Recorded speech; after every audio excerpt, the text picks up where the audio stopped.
Hello everyone. So today we will learn about parts of tabla. Let's start.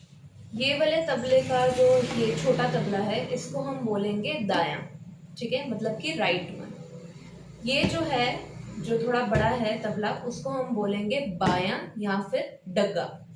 ठीक है, ये हमारा left side पे आएगा। ठीक है, तो ये दायां और ये बायां तबला। ठीक है, इन दोनों की जोड़ी को मिला के हम तबले का एक पेयर कहते हैं। अब इसके पार्ट्स जानते हैं कि ये जो पूरा तबला है उसमें ये जो सारी चीजें हैं इनके क्या क्या नाम हैं। तो पहले हम दाएं तबले की बात करेंगे।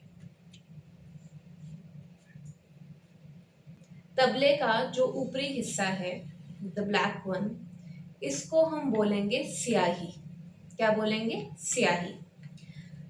तबले का स्याही के बाद जो ये हिस्सा है इसको हम बोलते हैं मैदान या फिर लव।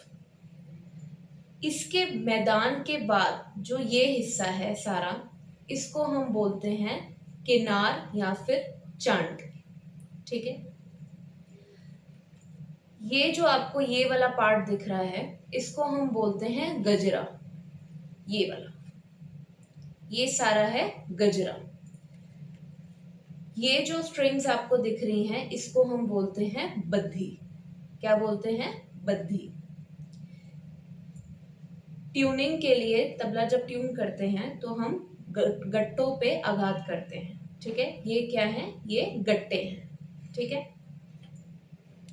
और ये जो है, ये सारा जो इसकी बॉडी है उसको हम बोलते हैं खाट। जिस पे तबला रखा जा रहा है, जो ये है, इसको बोलते हैं गद्दी।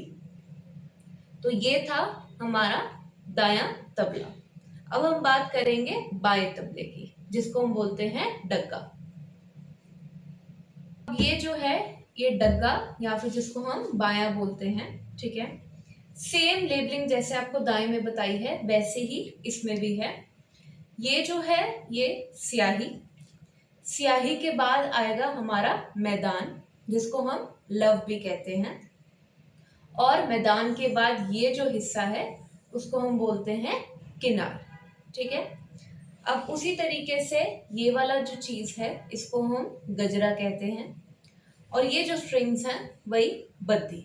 ठीक है, इसमें गट्टे नहीं होते क्योंकि जो भी तबले की ट्यूनिंग होती है वो दाएं पर ही होती है, गट्टों पर आघात करके। ठीक है, और ये जिस पे हमने रखा हुआ है वो गद्दी।